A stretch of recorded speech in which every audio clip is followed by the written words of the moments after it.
खुलुमबाय Bodoland इंखं television studio आं ललिता गयारी दिनै मोनाबिलिनि गाहाय रादाबफ्राव दं। प्रमद बर'आ दरंगामाटि गामिनि लामानि थासारिखौ नायबिजिरदों। अरुणोदय बिथांखिनिफ्राय माखासे सुबुंनि मुङा दानजागोन।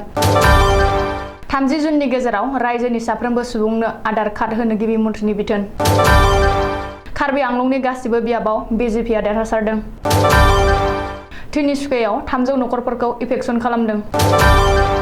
उत्तर प्रदेशनि गाजियाबादआव 10 आगस्तनिफ्राय 144 दारा फोसावदों।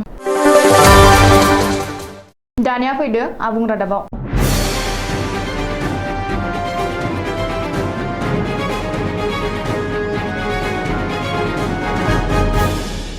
बिटिसिनि गाहाय प्रमद बर'आ दिनै तामुलपुर जिल्लानि बेन्दोंआव थानाय दरंगामाटि गामियाव दावबायनानै गामिनि थासारिखौ नायबिजिरहैदों। बे दावबायनायाव प्रमद बर'जों लोगोसे जायगानि एमएलए जलेन दैमारी, बिटिसिनि गोबांसा मावफुं सोद्रोमा फारियै धर्म नारायण दास, रेवरौवा नार्जारी हारि, नरेन्द्र नार्जारी, एमसिले पबित्र बर' आरो दोलोनि गोबांसा दैदेनगिरि सोद्रोमाफोरा बाहागो लायो।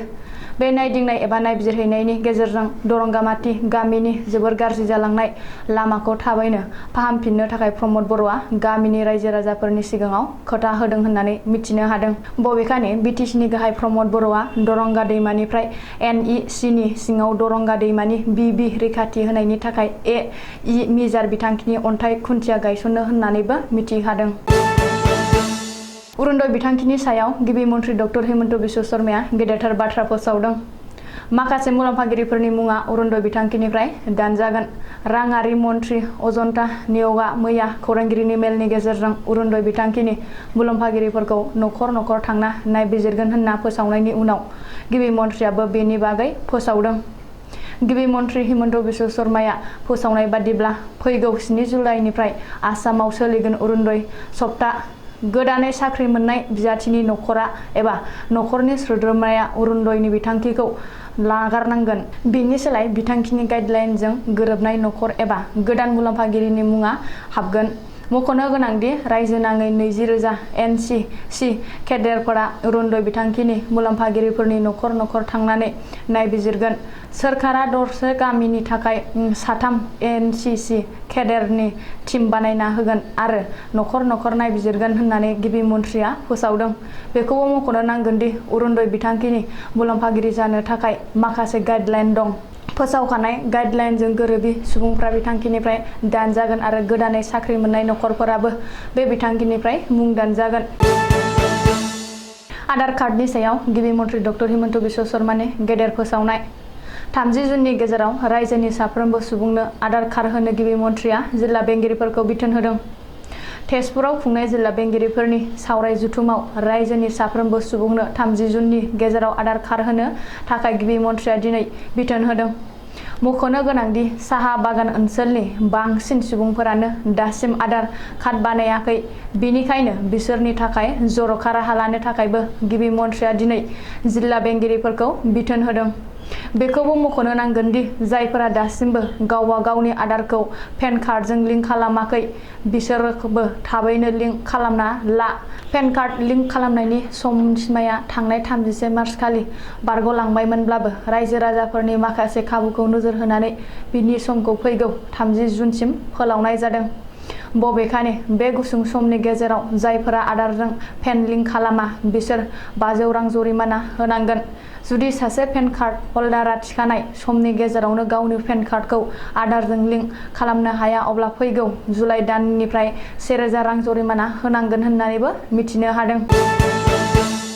कार्बि आंलं अट'नमास काउन्सिलनि बिसायख'थियाव बिजेपिनि गेदेरथार देरहासारनाय। बिजेपिआ दाबि खालामनाय बादि आरो आसा खालामनाय बादि कार्बि आंलं अट'नमास काउन्सिलनि गासैबो बियाबाव बिजेपिआनो देरहानो हादों। कार्बि आंलंनि गासै मोन 26 बियाबावबो बिजेपिनि बिजाथिफोरा देरहाजोबना किल सिट मोनदों।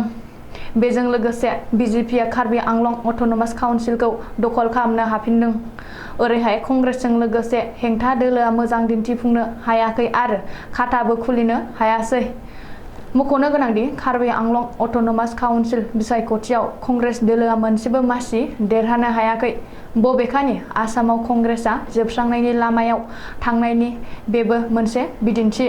मानोना बिधान सभा बिसायख'थिनि उनाव पन्चायत बिसायख'थिनिफ्राय लाजेननानै उफेरा बिसायख'थि काउन्सिलनि बिसायख'थिफोरा जालांबाय थांनाय कंग्रेसआ मोजां दिन्थिफुंनो हायाखै आरो रायजो राजाफोरनि अनसायनाय मोनाखै।